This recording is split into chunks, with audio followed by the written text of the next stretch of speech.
Por favor. Hola, Mario, soy María. María. Como educadora, creo que la motivación es necesaria para el aprendizaje. Y tú dices que hay 6 motivaciones fundamentales para una persona. ¿Podrías hablarnos de ellas? Sí, es una gran pregunta. La motivación es lo que nos mueve a la acción. Y hay efectivamente 6 motivaciones que además están presentes en las distintas culturas. Es una mezcla de nuestra naturaleza y también el entorno cultural. La primera es la motivación de estar en entornos seguros, de poder controlar lo que pasa, de saber que el suelo que pisamos es un suelo firme. La segunda es una motivación de sentirnos reconocidos, sentirnos valorados, de tener un cierto estatus. La tercera es de pertenencia al grupo, es decir, que lleguemos a un sitio y sintamos que nos acogen, que no nos desprecian, que no nos marginan. La cuarta motivación es una motivación al desafío, al reto. Si en la vida no hubiera retos, María, sería muy aburrida. Yo sé que a veces nos gusta mucho estar en la zona de confort, pero durante un tiempo. Al cabo de un tiempo no hay quien lo aguante. Entonces ese reto, ese desafío es una motivación importante. La quinta motivación es la de crecer, mejorar y progresar. Y la sexta es la de contribuir al bienestar de otras personas, el tener una vida con propósito. Lo más importante son las motivaciones fundamentales que nos mueven dentro de las 6. Si una persona toda su fuerza la lleva a la aventura, la lleva al descubrimiento, al reto, y sin embargo no cuida un poco la motivación de la seguridad, pues a lo mejor se puede meter en aventuras insensatas, ¿no? Entonces hay un equilibrio natural que hace que las personas nos mantengamos de alguna manera en una línea razonable.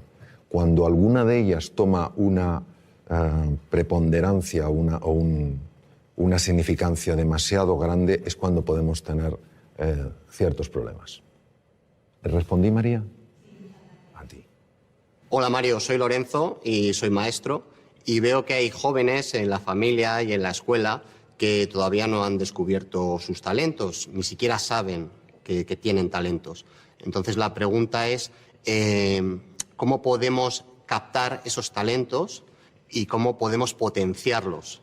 Fíjate, si nadie se ha dado cuenta, ni en la familia, ni en la escuela, que ese joven tiene talento, yo diría que el problema no está en el joven, está en la familia y en la escuela. Es decir, eso es lo primero que tenemos que ver, que todos tenemos la responsabilidad de buscar el talento, de conectar y de ayudarle a florecer. Pues fíjate, el talento, una forma de descubrirlo es curiosa. El talento viene muy marcado por algo que se te da especialmente bien, pero es tan natural en ti que nunca le has dado importancia. Nunca le has dado importancia. Porque para ti es natural, fluye. Y con frecuencia los demás te lo dicen, pero no te lo dicen como, oye, vaya talento tienes, sino mejor, oye, qué bien se te da hablar, qué bien se te da escribir, qué bien se te da dibujar, qué bien se te da moverte, qué bien se te da resolver conflictos. Y como es natural, no le das ningún valor. Mi experiencia a lo largo de los años me viene a mostrar que uno ha de buscar el talento en aquello que le es natural, porque el talento siempre deja huella, siempre se expresa. Y hay cosas que nos pueden parecer que son irrelevantes. O sea, yo, por ejemplo, me decían de jovencito, oye, cuando cuentas una historia es que nos quedamos absortos. Yo jamás pensé que esto tendría tanto impacto con mis enfermos. Cuando les contaba a mis enfermos las cosas, cómo íbamos a luchar juntos contra la enfermedad, etcétera, etcétera, y yo veía que se producía un estado de ánimo en ellos sorprendente, tampoco pensé que eso tuviera especial valor, ni que me dedicara luego en la segunda etapa de mi vida mucho más al tema de la comunicación, a escribir. Pues eso es lo que quiero decir, que todo ser humano tiene un talento y ese talento va dejando huellas, va mandando mensajes y tenemos que ser un poco más sensibles para entender que el talento tiene muchas formas. Y luego, por otra parte, te diré, Lorenzo, que es muy importante mirar a todo ser humano como se mira aquello que ves como sumamente valioso. de toda la conversación, lo más importante es la forma de mirar. Porque la forma de mirar tiene la capacidad de transmitir con enorme hondura cómo tú estás viendo a esa persona. Cuando tú miras a un ser humano como se mira aquello que es valioso, como somos espejos frente a espejos, esa persona empieza a reconocer su propio valor. Y en ese reconocimiento es más fácil que cualquier talento, cualquier capacidad encuentre un espacio natural para desplegarse. Yo creo que para mí eso es clave. Ver a todo ser humano como grandeza en potencia. Unos lo expresarán en mayor o menor grado, pero esa grandeza está en todo ser humano. Hola Mario, mi nombre es Antonio, soy maestro de educación primaria y mi pregunta es la siguiente. En alguna entrevista mencionas a Gandhi, que sabemos que era abogado de formación, pero nunca ganó ningún pleito, pero sin embargo podemos decir que llegó a cambiar el mundo. Entonces, ¿nos podría explicar este ejemplo y sobre todo cómo aplicarlo al ámbito educativo? Sí, la historia de Gandhi es una historia verdaderamente, yo diría, sorprendente. Gandhi padecía lo que se podía llamar una enorme timidez, una timidez profundamente limitante. Como tú has comentado, él se formó como abogado en Inglaterra, ejerció en Bombay y no ganó ningún pleito. Un abogado tiene que tener una buena retórica, tiene que tener una buena capacidad de comunicación. No la tenía. Tuvieron un problema, un familiar que vivía en Sudáfrica, tuvo un problema legal y consideraron la familia que si el joven Mohandas, su nombre es Mohandas, Mahatma quiere decir alma grande, Mohandas Gandhi fuera allí, a lo mejor en el camino se espabilaba, como cuando se manda a un hijo o a un sobrino que se va al extranjero, a ver si con el aire se espabila. Y entonces, ¿qué pasa? Que algo le sacudió profundamente la injusticia que vio. Y este es un punto clave, porque cuando el corazón de un ser humano es tocado con tal nivel de impacto, el cerebro empieza a operar de una forma radicalmente distinta. Entonces Gandhi fue un hombre que ya ni siquiera movilizaba a la gente por su capacidad de comunicación, su simple presencia ya movilizaba.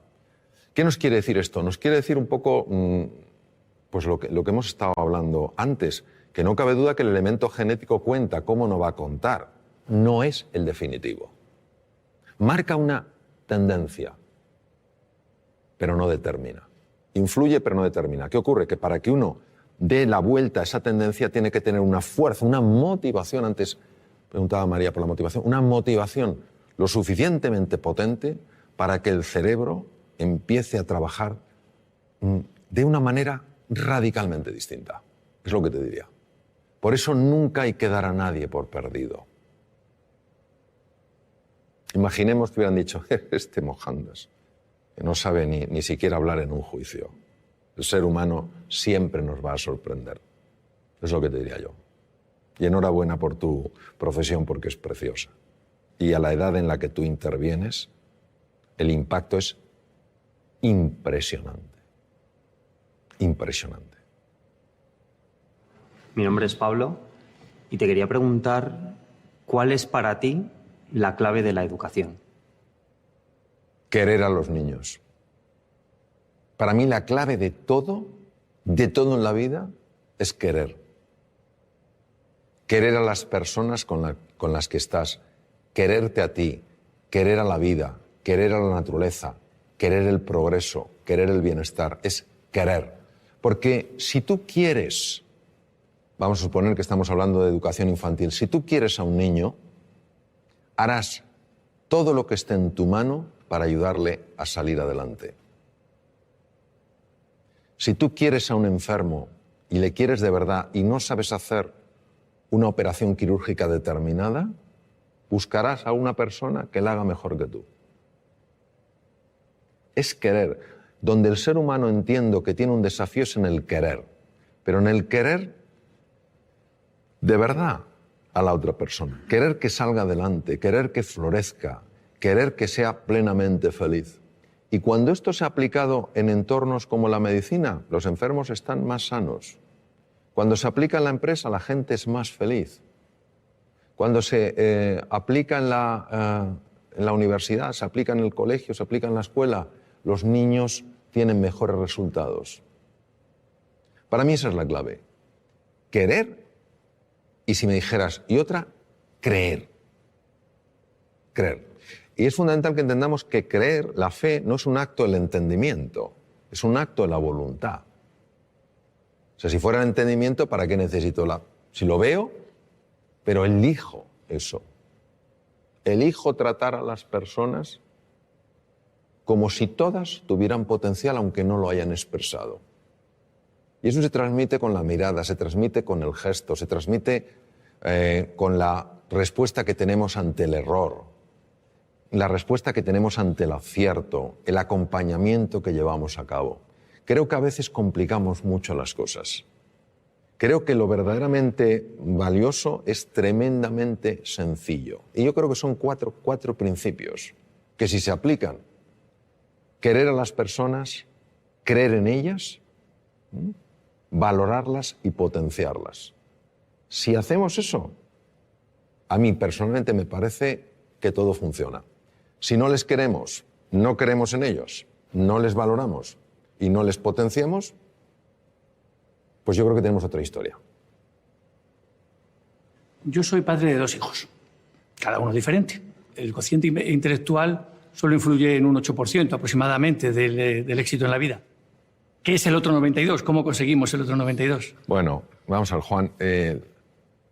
Cuando se habla de porcentajes, hay que entender que siempre hablamos de forma aproximada. Eso es como cuando a veces me dicen, oye, Mario, ¿es verdad que solo se utiliza el 1% del cerebro? Digo, ¿es que acaso conocemos cuál es el 100%?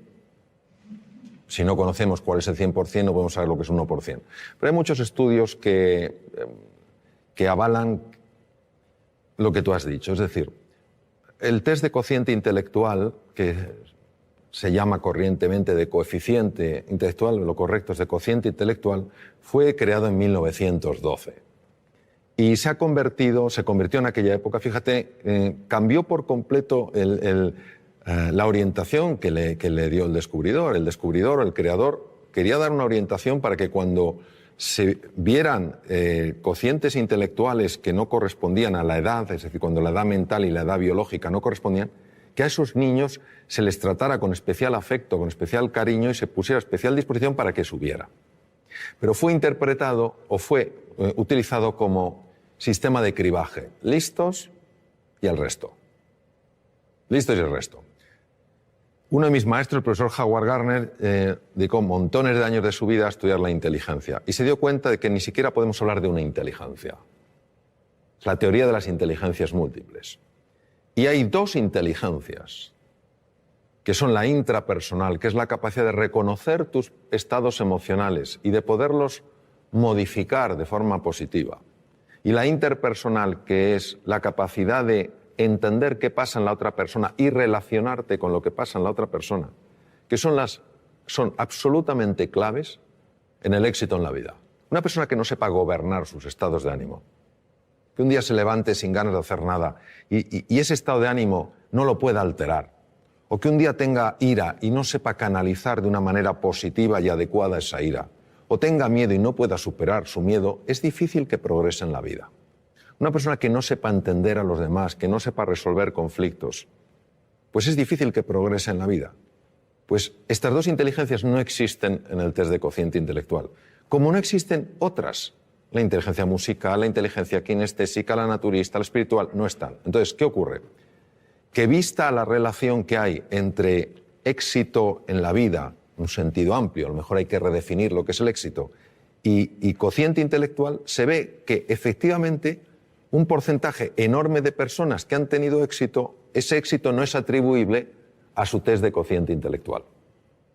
Esto es magnífico porque no niega que el cociente intelectual sea importante. Lo que hace es expandir nuestro concepto de la inteligencia. Entonces, sobre tus hijos. Efectivamente, tus hijos son diferentes y es maravilloso que los veas así.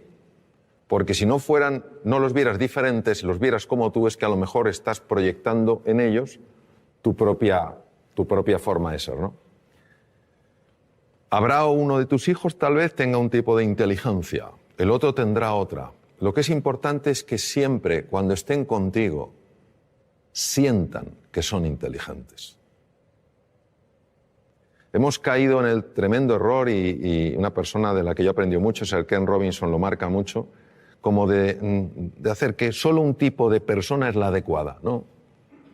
Necesitamos múltiples perfiles. Un pavo real no es ni mejor ni peor que un águila real. Entonces, cuando un hijo nota, siente que es valioso, que tiene inteligencia, que tiene una forma distinta de procesar que el otro, su autoestima no es dañada. Es que la autoestima es clave, porque al final nuestra capacidad de hacer frente a los desafíos o nuestra incapacidad, la mayor parte de las veces nada tiene que ver con el mundo real, tiene que ver todo con el mundo mental.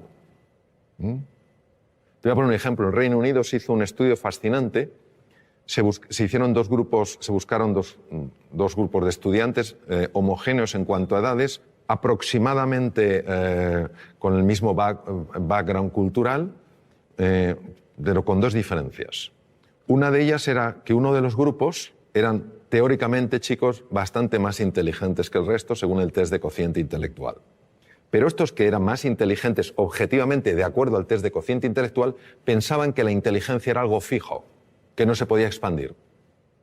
El otro grupo era un grupo de chicos teóricamente con menor inteligencia según el test de cociente intelectual, pero que creían que la inteligencia con el esfuerzo se expande. Les pusieron una serie de problemas de matemáticas complejos. El grupo de los chicos, entre comillas, más inteligentes, al ver que no lo podían resolver y dar por hecho que la inteligencia no se expandía, abandonaron. El tiempo no era un tiempo reducido, les daban tiempo. Abandonaron diciendo, si no lo soy capaz de entenderlo, no hay nada que hacer. Me falta la inteligencia necesaria para hacer frente a este problema. Los otros chicos tampoco sabían, y de hecho partían de un nivel inferior, pero creían que la inteligencia se expandía con el esfuerzo, y siguieron, y resolvieron los problemas de matemáticas. Es decir, quedaron mejor. Y eso es lo que te quiero decir, que el componente emocional, el componente autoestima, el componente confianza en ellos y en sus posibilidades es absolutamente crucial. Ellos acabarán encontrando su camino, pero no encontrarán su camino si creen que no son capaces de encontrarlo. Para mí tu libro Reinventarse es una magnífica lectura para momentos complicados y personas que pueden necesitar un cambio en su pensamiento. La pregunta es, ¿qué dice la ciencia acerca de ese cambio de pensamiento? Bueno, la ciencia, Lorenzo, incluye múltiples campos. Entonces me voy a referir, si te parece, a la neurociencia. ¿Te parece? La neurociencia en esto es absolutamente clara, y de hecho Reinventarse lo basé en lo que la ciencia ha descubierto, la neurociencia. Sobre todo lo que se llama la neurociencia afectiva, ¿no? Cómo el cerebro procesa las emociones y los afectos. Sentimientos y emociones están conectados, pero son dos cosas distintas. Y es un tema fascinante que, fíjate la envergadura que tiene, que ya nuestro premio Nobel, Santiago Ramón y Cajal, premio Nobel en 1906, ya lo intuyó. En aquella época era imposible con la tecnología del momento poderlo demostrar, pero era un hombre tan absolutamente genial en su forma de ver las cosas que él lo intuyó. Cuando dijo, todo ser humano, si se lo propone, puede ser escultor de su propio cerebro. Las personas muchas veces no cambiamos no porque no se pueda cambiar, sino porque no estamos dispuestos a hacer lo que hay que hacer para cambiar. Ni tenemos el nivel de inspiración y de ilusión suficiente como para estar verdaderamente comprometidos y levantarnos después de cada caída, ni tenemos una estrategia que funcione y que podamos aplicar, ni a veces tenemos la disciplina necesaria para ir incorporando ciertas prácticas en el día a día. Cuando uno tiene la inspiración, es decir, ves una posibilidad en tu vida que dices, oye, si esto apareciera en mi vida, oye, voy a otro nivel. Cuando tenemos una estrategia que no tiene que ser ni sofisticada ni compleja, sino sencilla, estos son los pasos que he de seguir. Y cuando tú cada día te vas entrenando, es inevitable que se produzca un cambio en la citoarquitectura del cerebro. Es inevitable. Se forman nuevas conexiones, se forman nuevas vías y se forman nuevas neuronas, al menos en dos lugares. Uno no viene al caso porque no tiene, en principio, demasiada relevancia en el mundo en el que estamos hablando, pero el otro sí, que son los hipocampos. Los hipocampos de alguna manera no solo procesan mecanismos muy complejos en relación con la memoria, sino que también controlan unos núcleos que se llaman núcleos amigdalinos, donde está el núcleo central del miedo, es decir, hacen que veamos las cosas con menos miedo. Todos nosotros podemos cambiar, podemos activar genes, podemos desactivar genes, podemos crear nuevas conexiones. Entonces, ¿qué nos dice? Nos dice la neurociencia que vivamos con pasión, con entusiasmo, que vivamos con fe en nosotros y en nuestras posibilidades y que estemos dispuestos a llevar a cabo el entrenamiento necesario para incorporarlo, para que pase del saber al saber hacer. Y cuando uno está con personas realmente relevantes en el mundo del deporte, en el mundo de la ciencia, te das cuenta de la disciplina que ponen en su vida. Todos los días se entrena. No hay un día que digan, no, hoy no me entreno. Se entrenan un poquito. Y eso es una maravillosa oportunidad porque quiere decir que nuestro pasado no tiene por qué predecir nuestro futuro. Si una persona quiere cambiar cómo ha vivido hasta ahora, lo puede hacer. Ahora necesita estos ingredientes. Un verdadero entusiasmo, una motivación que le genere el compromiso, una estrategia que sea razonable, no tiene que ser compleja, y una práctica constante para que al final no haya nada que creerse, porque tú mismo lo puedes verificar. Por ejemplo, yo aprendí inglés ya siendo un adolescente y para mí el inglés era absolutamente imposible. O sea, es que no me entraba nada. Y lo que me entraba no se me quedaba. Y lo que a lo mejor se me quedaba luego no lo recordaba. Con lo cual era ultra frustrante. Y parecía que eso era un muro que no se podía romper. Sin embargo, yo tenía una enorme ilusión porque sabía que si yo aprendí inglés, yo tenía un buen expediente académico, si aprendí inglés, a mí la Facultad de Medicina me podía becar a distintos hospitales del mundo. Y eso fue mi pasión. ¿Qué estrategia tenía? Pues en aquella época, yo ya tengo mucha juventud acumulada, en aquella época había un libro que era muy básico, no había sistemas tan avanzados como el Vaughan y todo esto, había un sistema muy básico que era un manual y me ponía a leer las lecciones. 10 minutos todos los días, con esa pasión y con la ilusión de que se me quedara algo. Y pasó un año, me presenté al primer examen y claro, ellos me preguntaban en inglés y yo contestaba con el libro. Entonces, claro, se me acaba diciendo, pero este hombre nos contesta una cosa distinta. Pero es lo que yo tenía. Entonces, claro, pero yo seguí y al año y medio se me abrió la cabeza y empecé a absorber el inglés como si fuera una esponja marina. Hoy casi me manejo también en inglés como en español. Entonces, lo que te quiero decir es que si fui capaz de romper ese muro partiendo de la incapacidad absoluta de entender, o sea, no es que para mí el inglés fuera difícil, es que era imposible. Pero que necesité una inspiración. Estuve 2 años, 10 minutos todos los días, de forma ininterrumpida, ni siquiera cuando me duele la cabeza, estuve enfermo con gripe, catarro, etc., nunca lo dejé. Entonces, claro que se puede cambiar, ahora estamos dispuestos a hacer ese esfuerzo, pero tiene que ser algo realmente ilusionante. Y ahí, obviamente, hubo un cambio en la estructura cerebral clarísimo, porque si no es incomprensible. O entre medias me hicieron un trasplante cerebral y yo no me enteré. Que es también una posibilidad. Hola Mario, soy Adelaida. Como madre de 2 hijas, nos ocupamos en casa de decirles que son queridas. A pesar de que no se coman toda la comida que tienen en la mesa, a pesar de que cometan equivocaciones, incluso a pesar de que discutimos y peleamos. El caso es que tienen dificultades cuando se enfrentan a situaciones nuevas. Entonces, ¿cómo podemos hacer nosotros como padres para ayudarles a que se enfrenten a esos miedos? Pues viendo que nosotros nos enfrentamos a los nuestros. ¿Sabes lo que pasa? Yo también tengo 3 hijos y resuena mucho conmigo o resuena mucho en mí lo que dices tú.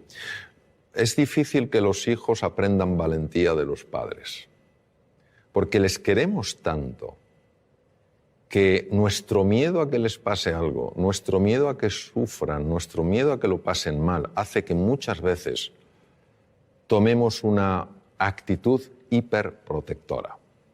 Y a veces son amigos suyos otros familiares los que dicen atrévete, prueba esto, etcétera, etcétera. Entonces, yo te diría, en relación a tu pregunta, es decir, como madre, ¿qué puedes hacer? Bueno, en primer lugar, entender que es normal que nuestros hijos se den golpes, es normal que nuestros hijos experimenten frustraciones y es normal que experimenten dolor, si no, no hay crecimiento. Y a veces los tenemos un poquito entre palmitas, como que no le pase nada, no vaya a sufrir. No. Yo lo que te diría es que hagas 3 cosas. Lo primero es valorarles. Tú ya les estás valorando. Les valoras como personas. La segunda es desafiarles. Es importante que les desafíes para que ellos crezcan. Y la tercera es acompañarles. Es decir, que muchas veces no se sientan solos en el desafío. Hay desafíos que verdaderamente para todo ser humano y en unos niños el que corresponde a su edad, da mucho miedo. Si se sienten acompañados, lo cual no quiere decir llevarles de la mano, si se sienten acompañados se atreven mucho más. Yo haría esas 3 cosas, sencillamente valorarles, desafiarles y acompañarles. Y luego dejar que la naturaleza obre. La realidad y el mundo real, al menos como yo lo veo, es mucho más benevolente que el mundo mental. El mundo mental nos monta unas historias. Yo creo que es experiencia de muchos, si no de todos los que estamos aquí, como cuando alguna cosa nos ha dado miedo y hemos dicho, tengo que hacerlo, y le hemos dicho, pero si no era para tanto. Si no era para tanto. El miedo tenemos que verlo no como un oponente, sino como un compañero imprescindible para crecer. Cuando una persona siente miedo, estamos hablando de los miedos habituales, no estoy hablando de ante el depredador. Cuando una persona siente miedo es porque está tocando las barreras, los límites de su zona de confort. Y esa es la llamada para estirarse. Esa es la llamada para crecer. Toda la magia está fuera de la zona de confort. Todos tenemos miedo. En una ocasión, un piloto, hace muchos años, norteamericano, los mejores pilotos de Boeing 747, los Jumbo, le preguntaron qué sentía al despegar con 400 pasajeros. Y él dijo, miedo. Y el que entrevistó dijo, Dios mío, ¿pero cómo puede tener usted miedo? Así que dijo, no, yo tengo miedo, que no es lo mismo que el miedo me tenga a mí.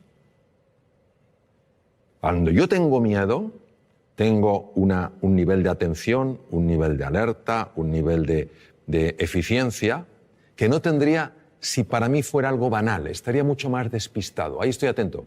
Pero el miedo no me tiene a mí. Es decir, yo no estoy en pánico.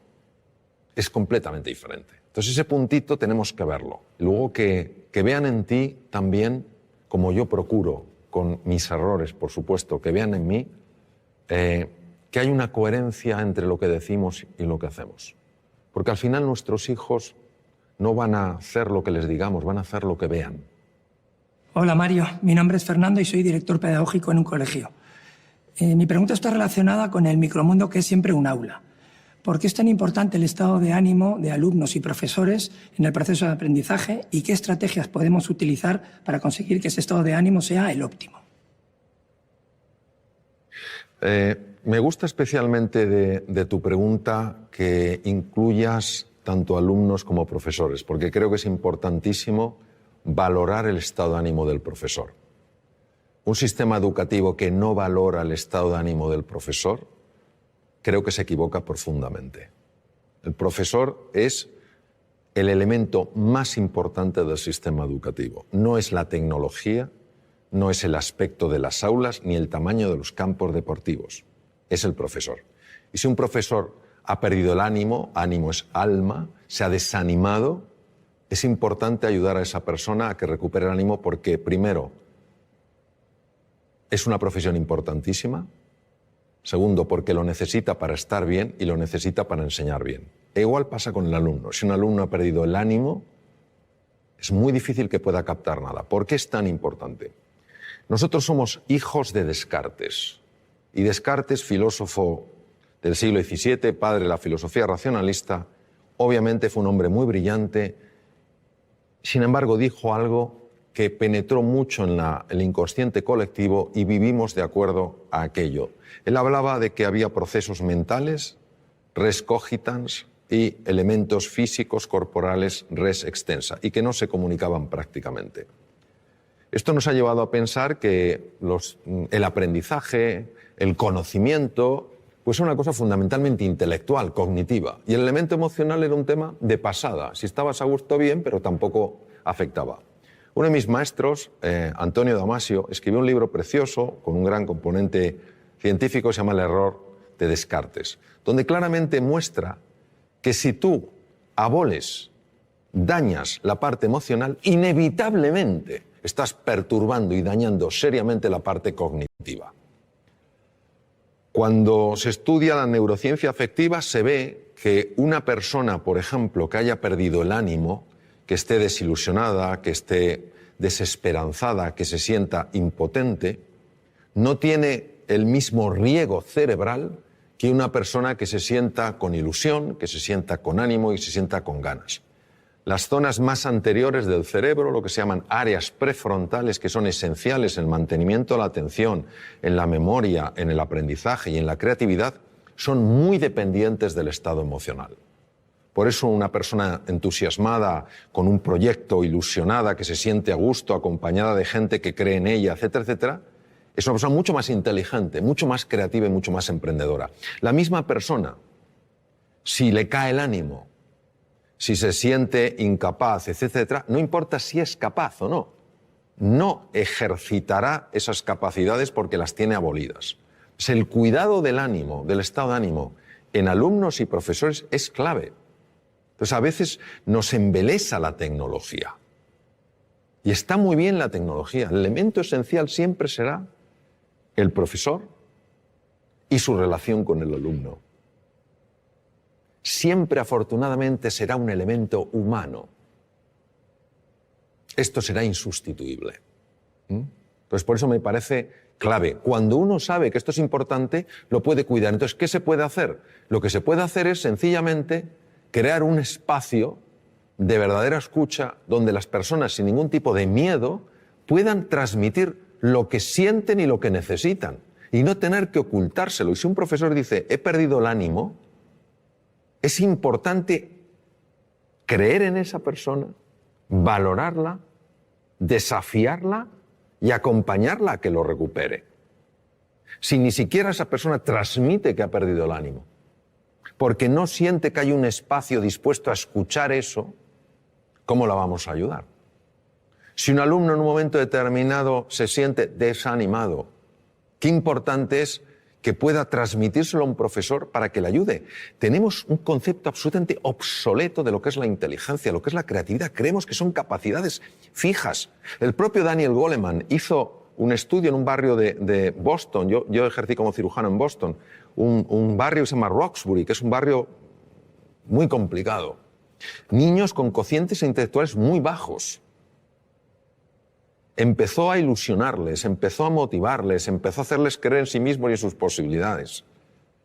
Pasado unos meses, les volvieron a hacer un test de cociente intelectual, que lo lógico es que hubieran sacado la misma puntuación y algunos sacaron 20 puntos más. Entonces, lo que no podemos es creer que el ser...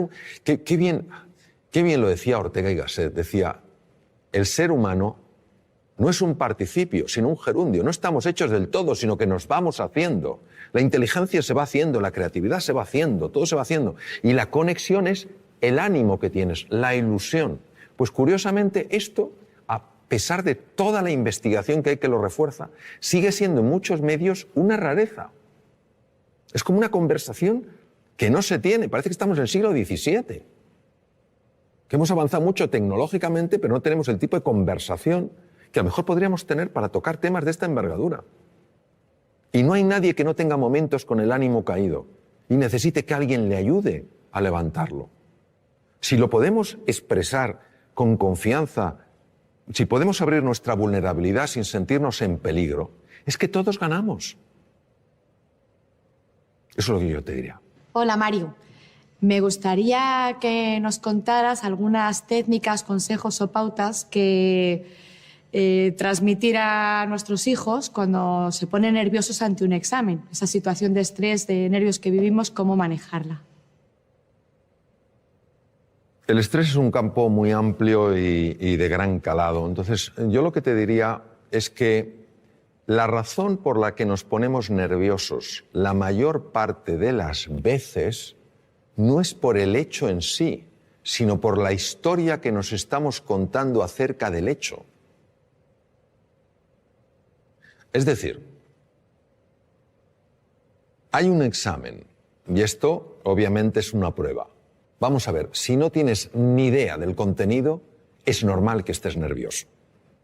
Es decir, pero eso ni lo estamos considerando aquí. Es decir, una persona que se va a un examen y no ha estudiado nada, ya le puede decir, ponte a hacer un poco de mindfulness, no te va a venir la ciencia infusa.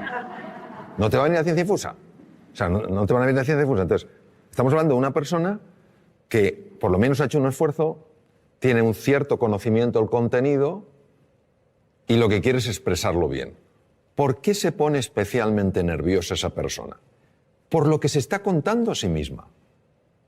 Hay un diálogo interno que es absoluto ruido mental que está diciendo, anda que si sale la pregunta que no te sabes, anda que si no lo escribes bien. Es un discurso que ha sido fotografiado con técnicas de resonancia funcional magnética en cuanto a activación de centros cerebrales, ¿no?, que corresponden a ese discurso, ¿no? Yo te diría que hay varias cosas que sabemos que ayudan a reducir ese estado de ruido, vamos a llamarlo ruido mental, es decir, ese nerviosismo como consecuencia de ruido mental. En primer lugar es hacer ejercicio físico. El ejercicio físico por sí solo tiene la capacidad de reducir el ruido mental. El ejercicio físico no implica apuntarse a un gimnasio, sino moverse más. En segundo lugar, poderlo hablar con alguien de confianza, poder hablar el sentir, poder contar el sentir. Y a veces, si no tienes a nadie, escribe lo que te preocupa, pero en un papel tan pequeño que casi no lo puedas ver. Porque el cerebro está interpretando que si puedes poner el problema en un tamaño tan pequeño es que el problema no es tan grande. ¿Vale? La siguiente cosa que te diría es que se entrenen en una cosa que cada vez tiene, pero por pura lógica, más difusión, que es todo lo que es los estados contemplativos de la conciencia, que no es más, o mindfulness, que lo único que significa es que se entrene en prestar atención a las cosas que son reales, como su respiración, como las sensaciones del cuerpo, porque el otro es mental. Entonces, cuando la narrativa no recibe la misma atención, empieza a tener menos impacto. Y hay una cosa que es clave en el adiestramiento, y yo he visto su tremenda eficacia, que es acostumbrarte a traer la atención al aquí y a la ahora. Es decir, por ejemplo, vamos a suponer que uno de tus hijos está preparándose para el examen y está nervioso como puede estar uno de los míos y cualquiera de nosotros. Esto es una cosa que todos podemos compartir y relacionarnos perfectamente con esa situación. Entonces, claro, empieza a pensar, no, si hubiera estudiado más, si ya me lo decía mamá, no veas tanta tele y estudia un poco más, y no lo he hecho. Anda que si ahora lo hago mal el examen, fíjate qué cosa, qué truco tan sutil y demoledor de lo que se llama la mente dualista. Te está llevando para atrás a lamentarte y te está llevando al futuro a preocuparte. Te priva de fuerza en el presente. Y una cosa que procuro entrenar todo lo que puedo es cuando veo que me estoy lamentando de algo del pasado, inmediatamente vengo al presente. Porque caemos en la tentación de pensar que cuando miro atrás para lamentarme de algo no lo volveré a repetir. Es mentira. Es un truco para que te sientas fatal. Eso es como cuando uno ha decidido reducir su ingesta, lo que come, y llega el momento del postre. Y se acerca el camarero y te dice, por cierto, la especialidad aquí son los postres. Y entonces tímidamente preguntas, ¿no tendrá algo de chocolate? Y dice, señor, la mejor tarta de chocolate del mundo. Entonces es como un deseo irrefrenable de comerte esa tarta de chocolate. Entonces te la comes y cuando te la has comido empiezas a sentirte culpable. No me la tengo que haber comido. Es la misma mente jugando de tal manera que te tenga siempre atrapado. Primero, hace que esa tarta de chocolate sea absolutamente tentadora. Y lo segundo, hace que te sientas culpable. Yo me pregunto, ¿hay alguien que por sentirse culpable ha cambiado alguna conducta? No. Llega la próxima tarta de chocolate y vuelves a caer. Entonces, lo que te quiero decir, cuando se habla tanto del aquí y el ahora, parece que tiene una connotación metafísica o filosófica. No es así, es tremendamente práctica. Cuando tú estás aquí y ahora, la mente no tiene la capacidad de meter tanto ruido. Lo que genera nervios es la mente. Pongamos el ejemplo de un opositor. Este sí que es un examen donde una persona se juega 3, 4, 5 años de estudio, 13 horas diarias, saliendo como mucho un día o medio día a la semana y hipotecando toda su vida profesional a ese examen. 300 temas, se lo sabe. Llega, le dan al bombo, tema 120 y se queda en blanco. Se retira, se levanta la silla, se va y justo le sale el tema 120. ¿Se lo sabía? Sí. ¿Por qué no ha salido? Porque la narrativa ha empezado a decirle, nunca serás notario. Ese es el problema. Es un entrenamiento. Porque hay que ir en contra de un condicionamiento mental previo. El tema es, ¿cuánto nos va a costar? Yo no creo que esa es la pregunta. La pregunta es hasta dónde nos puede llevar. Hola Mario, soy María. ¿Nos podrías contar qué es el mindfulness y cómo funciona y qué evidencias científicas tiene? Sí, claro que sí, María.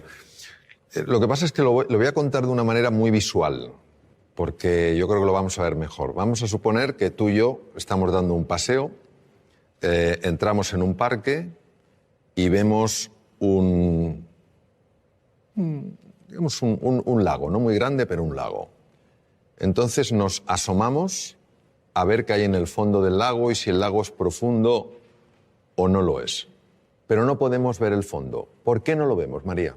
Porque está el agua turbia. Muy bien. Una de ellas es que el agua esté turbia. Si el agua está turbia, no podemos ver el fondo. Y si el agua no estuviera turbia, sino que fuera absolutamente cristalina, ¿por qué no vemos el fondo? Pues a lo mejor no vemos porque ese agua está agitada. Vamos a suponer que conseguimos que ese agua se serene, que ese agua se tranquilice. Entonces podemos ver el fondo, que puede tener una gran profundidad, ¿verdad? ¿Y qué hay en el fondo? En el fondo puede haber grandes tesoros, ¿no?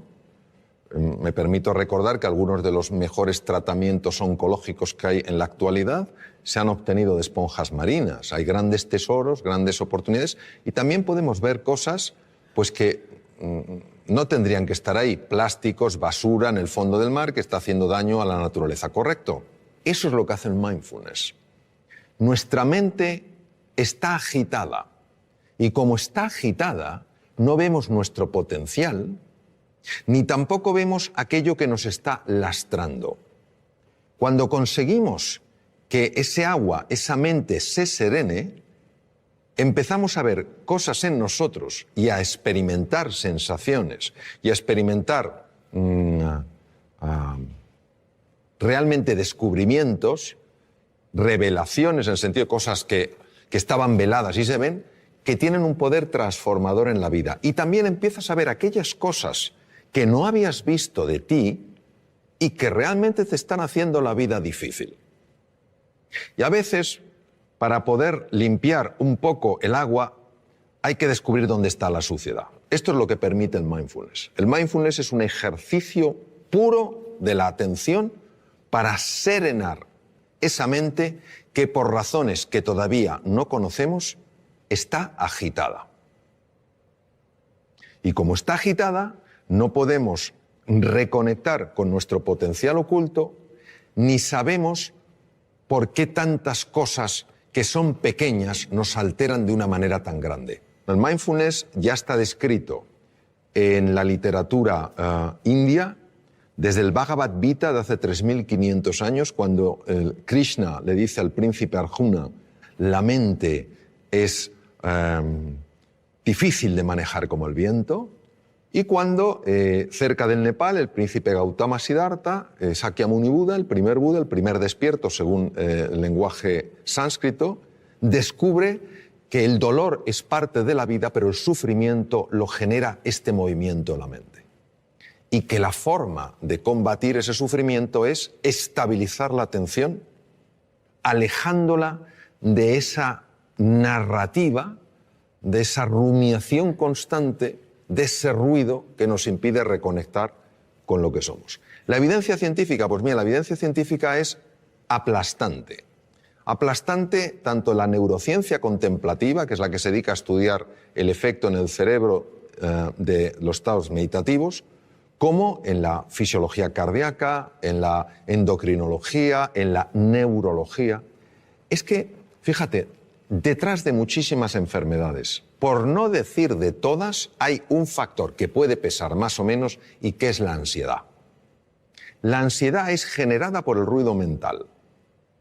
La Universidad de Harvard es pionera en el mundo estudiando esto. Entre el 60 y el 90% de las consultas a médicos generales tienen como uno de los factores clave emociones perturbadoras.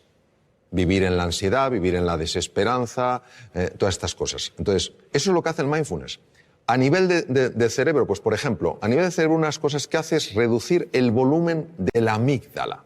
La amígdala, que no son estas, están en el cerebro. La amígdala es un núcleo que contiene grupos de neuronas muy relacionadas con el miedo y con la ira.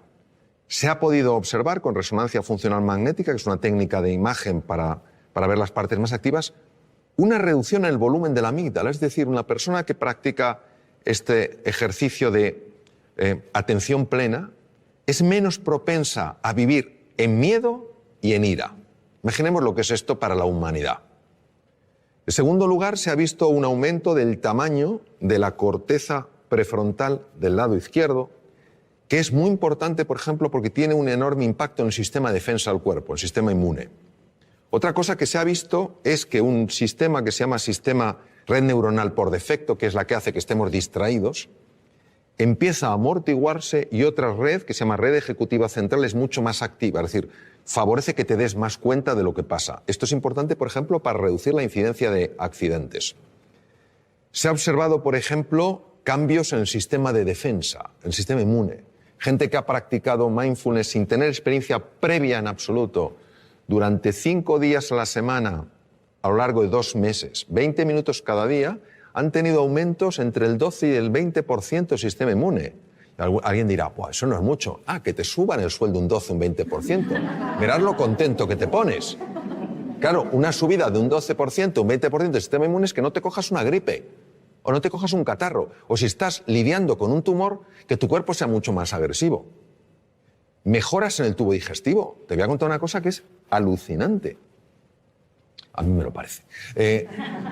El tubo digestivo controla el 80% del sistema de defensa del cuerpo. Está ahí. El tubo digestivo constituye otro cerebro, complejísimo, con 500 millones de neuronas. Cuando una persona está súper-tensa, cuando una persona está llena de ansiedad, empieza a producirse el paso de sustancias feas, quiero decir, nocivas, desde la luz del intestino delgado y a veces del colon, a la sangre. Y pueden dar lugar a procesos inflamatorios generalizados que ya se están empezando a relacionar como uno de los factores, uno solo, que podría tener su conexión con el Alzheimer, por ejemplo. Hace más difícil el control de la glucosa. Es alucinante. Entonces, cómo el mundo emocional, perturbado por una mente agitada, acaba afectando todo el cuerpo. Hay estudios, por ejemplo, la aplicación de mindfulness a personas que están diagnosticadas de esclerosis múltiple, que es una enfermedad degenerativa del sistema nervioso, y se reduce la aparición de brotes, evoluciona por brotes, son menos intensos. Se está aplicando un montón de cosas, es decir, y además por centros tremendamente serios, donde la investigación no es cuestionable ni anden buscando especiales resultados, sino que están muy bien controlados. Lo que pasa es que esto, que tiene 3.500 años de antigüedad, solo le hemos dado una credibilidad cuando una serie de científicos se ha decidido a estudiar qué ocurre en el cerebro y en el cuerpo cuando una persona entra en estos estados de enfocarse en el aquí y en el ahora. Y también nos ayuda a darnos cuenta de la jaula de grillos que tenemos en la cabeza. Y que es una cosa difícil de creer. Que te pasa una cosa que te disgusta por la mañana y te está rumiando hasta la noche. Pues parece que somos vacas.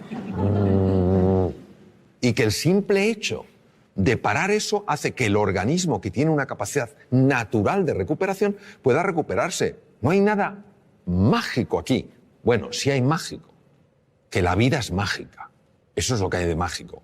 Pero a veces estos diálogos que tenemos bloquean la magia, no porque no porque la anulen, sino porque no la dejan florecer. Te he oído decir que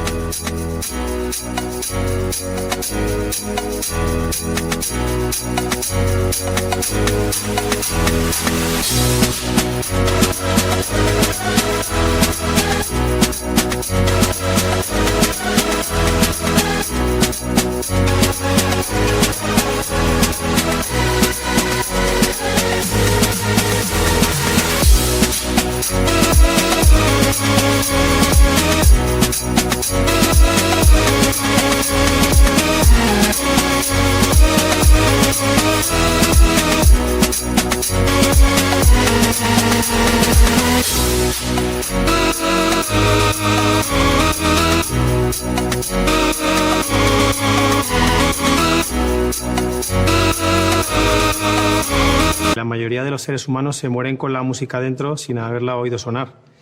¿Qué quieres decir exactamente con eso? Y bueno, para los futuros padres, ¿qué podemos hacer para que nuestros niños no les pase esa cosa, ¿no?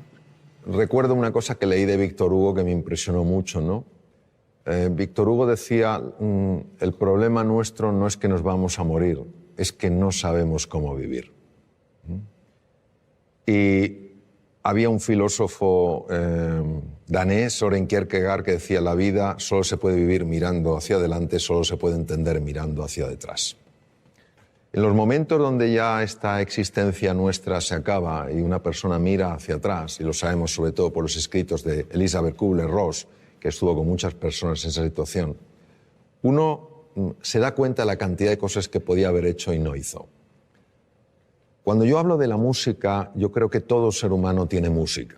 Lo que pasa es que está acostumbrado no a oír su música, sino a oír su ruido. No tiene nada que ver el ruido con la música. Y si te das cuenta y ves una partitura, si todas las notas fueran pegadas una detrás de otra, no tendríamos música, tendríamos ruido. Lo que hace que tengamos música es que haya espacios de silencio. Son esos espacios donde no hay ninguna nota los que permiten que en vez de ruido haya música. ¿Qué quiero decir? Quiero decir que esta vida, yo creo que el tiempo que la vivamos es una vida para vivirla con intensidad, con dificultades, con desafíos, que nos enfoquemos en lo que realmente es relevante. Que cuando llegue el final de nuestra vida, digamos como Neruda, confieso que he vivido. Que podamos decir, confieso que he vivido la vida y no que la he visto pasar. Y esa toma de conciencia, esa reflexión es lo que creo que nos puede ayudar sencillamente a que la música emerja, porque el ser humano está llamado a eso, a hacer sonar su música. O sea, todos tenemos una música y es una música preciosa, todas diferentes, todas complementarias. Eso es lo que quiero decir, que no nos conformemos con vivir una vida de ruido, sino que vayamos encontrando esa música a base de enfocarnos en las prioridades, para que al final de nuestra vida podamos decir, como decía Neruda, confieso que he vivido. Hola Mario, soy Charo y mi pregunta es la siguiente. ¿Por qué los humanos tropezamos 100 veces con la misma piedra? Bueno, me temo que en este caso la respuesta será de menor nivel que la pregunta. Yo creo que los seres humanos tropezamos 100 veces sobre la misma piedra por falta de humildad.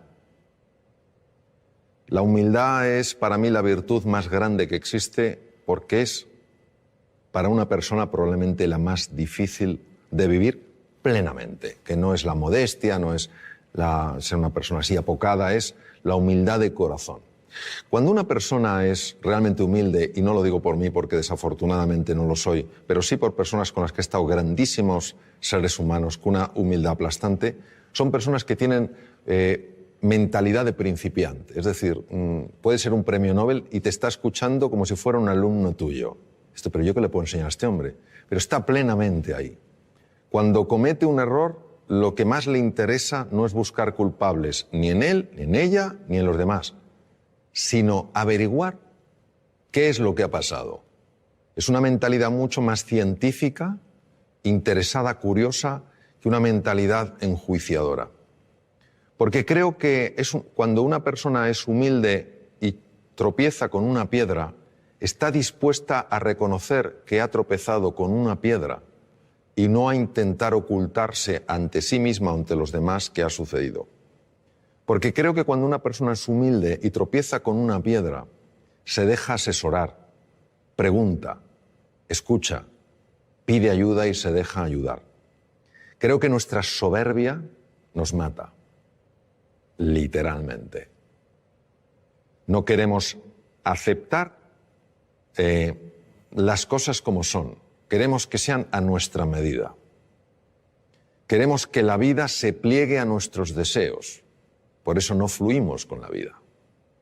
Cuando aparece algo que no nos gusta, nos preguntamos ¿por qué? En lugar de ¿para qué? Y todo eso creo que es lo que hace que nos cueste aprender. Y si yo lo llevara a una metáfora, creo que la vida se vive en plenitud cuando el que pilota el coche es la conciencia y en el copiloto va el ego. Pero cuando el ego es el que pilota, te puedes tropezar 100, 1000, 100.000 y nunca aprenderá. Bueno, creo que ha llegado el momento ya de terminar. Aparte de expresaros mi profunda gratitud por las dimensiones tan amplias y profundas de vuestras preguntas, pues un poco resumir, tal vez desde otro ángulo, lo que hemos estado hablando, que es que el ser humano es indivisible. O sea, una persona puede tener un hígado, pero una persona es más que su hígado. No somos casos clínicos interesantes, sino seres humanos completos. Y que la faceta física, el cuidado del cuerpo, de la nutrición, el hacer ejercicio físico, es muy importante.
La faceta mental, dormir bien, dormir suficiente, es importante. Es más importante dormir que comer, fisiológicamente hablando. Que la faceta mental es clave, que tenemos que aprender todos a gestionar mejor nuestra mente, a enfocarnos en lo esencial, a usar un lenguaje que nos ayude, no que nos anule, a interpretar las cosas de una forma que nos permita salir adelante, no quedarnos atascados, ¿no? Que el elemento afectivo es esencial, buscar lo positivo en las cosas, más que los porqués, los paraqués, más que los esques, pues tal vez los hayques, a lo mejor más que solo me queda, pues los aún me queda, ¿no? Y que luego hay una dimensión espiritual en la existencia humana que es muy importante y que nos abraza a todos, que es la vida con propósito, es decir, que nuestro propósito no es solo experimentar la felicidad, sino ayudar a otros seres humanos también a ser felices. Decía Martin Buber, un magnífico filósofo alemán, decía que se puede vivir como si fueras el centro de una circunferencia o se puede vivir como si fueras el centro de una elipse. Qué bonito, porque la elipse tiene dos centros, tú y yo, y así es como se construyen nosotros. Yo creo que todos en la dimensión espiritual Lo que estamos llamados es a construir un nosotros, a ayudarnos en este viaje fascinante que es la vida, en nuestras distintas facetas, y que la educación, se valore o no, es increíblemente valiosa. ¿Cuántas cosas no tendríamos que padecer si las hubiéramos aprendido a edades más tempranas? ¿Cuántos conflictos no surgirían si los hubiéramos aprendido a resolver en un entorno escolar cuando éramos más jovencitos? ¿Cuántos dones conoceríamos si los hubiéramos descubierto? Entonces, la educación es tarea de todos y yo creo que nuestra responsabilidad es, cada uno en la medida de sus posibilidades, ayudar a valorar verdaderamente no solo la importancia de la educación, sino la enorme importancia del maestro, la enorme importancia de la relación con el estudiante, valorar al estudiante porque es la persona que está en el momento cumbre de la vida para aprender y descubrir, y entender que esto puede dar un gran sentido a nuestra vida, porque no es solo lo que nosotros logremos, es también el legado que vamos dejando y que puede afectar a muchas generaciones.